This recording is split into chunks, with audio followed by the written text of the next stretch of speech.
Info for patient। Sir इसका जैसे आपने बताया एक तो अल्ट्रासाउंड टेस्ट है और इसके अलावा और भी कोई टेस्ट हैं जो करवाने पड़ते हैं अगर किसी को सस्पिशन है जी ये जो गॉल स्टोन्स हैं इसके अलावा? जी देखिए, गॉल स्टोन्स सबसे पहले तो अल्ट्रासाउंड बड़ी सेफ इन्वेस्टिगेशन है। आपको वो बता देगी कि जिगर की कंडीशन क्या है, जिगर की डक्ट जो छोटी आंत में आ रही हैं उसकी कंडीशन क्या है, आपके लबे की डक्ट वो इसको ज्वाइन कर रही है उसकी कंडीशन कैसी है, पित्ते की हालात क्या हैं। पित्ते की दीवार नॉर्मल 3 मिलीमीटर होती है, अगर वो इन्फेक्टेड है वो 3 to 5, 6, 7 मिलीमीटर तक चली जाती है। सोजिश होती है, पित्ते के अराउंड पानी आ जाता है, उसे कहते हैं पेरिकोलिसिस्टिक फ्लूइड। तो वो सारे साइंस जो है ना अल्ट्रासोनिक साइंस वो पित्ते की बीमारी के होते हैं, उसमें स्टोन भी नज़र आ जाते हैं। तो ये तो बेसिक इन्वेस्टिगेशन है ना। कई दफ़ा खुदा न खास्ता अगर आपने 5-10 साल स्टोन लेके फिर रहे हैं तो कोई स्टोन स्लिप हो गया है, वो अगर डक्ट में आ गया है तो वो पेशेंट को पेन भी बढ़ जाएगी और साथ यरकान भी शुरू हो जाएगा। सही। और उसमें फिर आपको लिवर फंक्शन टेस्ट भी कराने पड़ते हैं। उसमें एक ख़ास एल्क फास होता है, उसका लेवल बहुत बढ़ जाता है। उससे आपको आइडिया हो जाता है कि ये अब सिर्फ स्टोन बात जो है ना पित्ते तक नहीं है, ये स्टोन स्लिप होकर डक्ट में भी आ गया और वहाँ से यरकान शुरू होता है। आप उसके LFTs कराएँ तो उसका बिलीरुबिन लेवल भी बढ़ा होगा, एल्क फास भी बढ़ा होगा। अब मज़ीद कंफर्म करना है तो एक MRI टाइप टेस्ट है, MRCP करा लें। और उसके बाद जब तक वो डक्ट वाला स्टोन नहीं निकलेगा तब तक पेशेंट की जान नहीं छूटेगी बल्कि कॉम्प्लिकेशन बढ़ती जाएंगी। इवन को नालियों के अंदर भी रेशा पड़ जाता है और पेशेंट को बड़ा high grade fever, severe pen, वो बड़ी एग्री में होता है। ये तो इमरजेंसी होती है ना। तो उसको फिर ERCP से हम अपने गैस्ट्रोएंटरोलॉजिस्ट को रिक्वेस्ट करते हैं कि पहले डक्ट वाला स्टोन निकाले, उसके साथ ही हम पित्ता निकाल देंगे लेप्रोस्कोपी के जरिए। सही।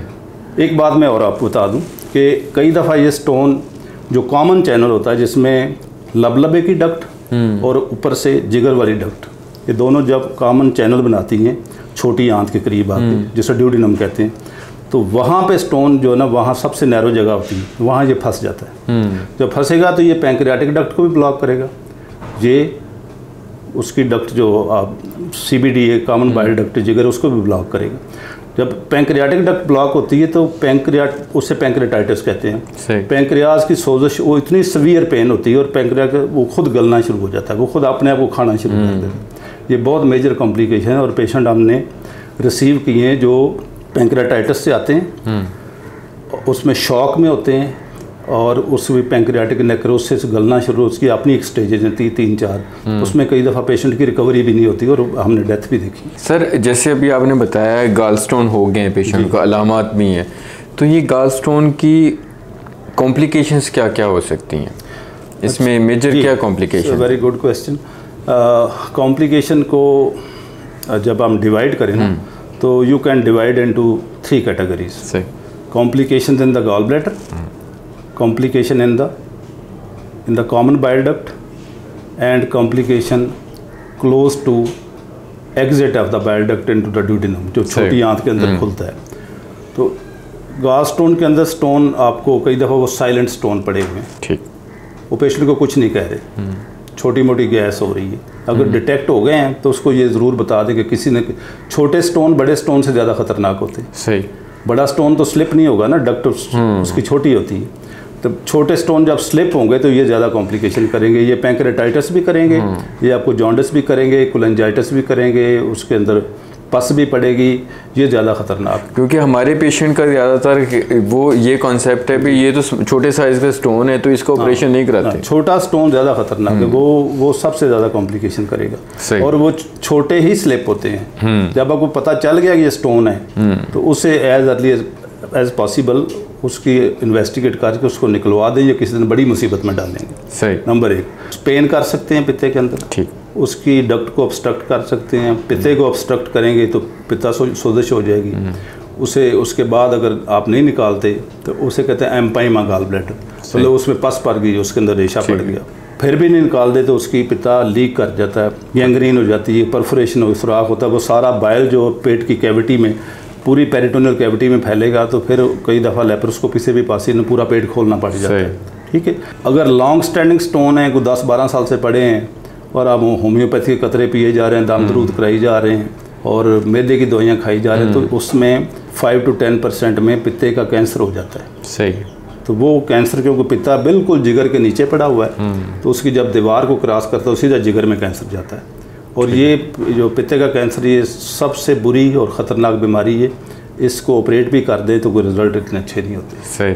दूसरा जो अगर नाली में स्लिप हो गया तो सबसे पहले तो आपको सीवियर पेन होगी, और यूजली नाइट पे होती है, रात के दम एकदम पेन स्टार्ट होगी, साथ वॉमिटिंग स्टार्ट हो जाती है, उसके साथ आपको फीवर, हाई ग्रेड फीवर, उसे कहते हैं Charcot triad, high grade fever, severe pain and jaundice, यरकान, 3 का कॉम्बिनेशन बन जाता है। तो ये कॉम्बिनेशन, ये ख़तरनाक कॉम्बिनेशन।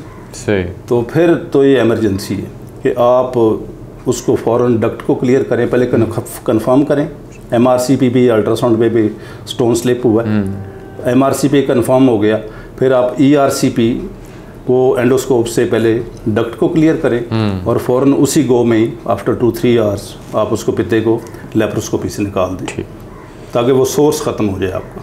ठीक। और कौन सी कॉम्प्लिकेशन है सर इसके अलावा? जैसे आपने बताया सराउंडिंग ऑर्गन्स भी इन्वॉल्व हो सकते हैं close to the ampulla of it. हमने बहुत सारे केसेस में देखा जो लॉन्ग स्टैंडिंग स्टोन जो पड़े हुए थे 10-10, 15-15 साल से, और पेशेंट को डरते हुए ऑपरेट नहीं कराया, तो ये स्टोन बड़ा होता जाता है। जब बड़ा होता होता तो 10 मैदे के मुंह के आगे जो छोटी आंत शुरू होती है उसे कहते हैं ड्यूडिनम।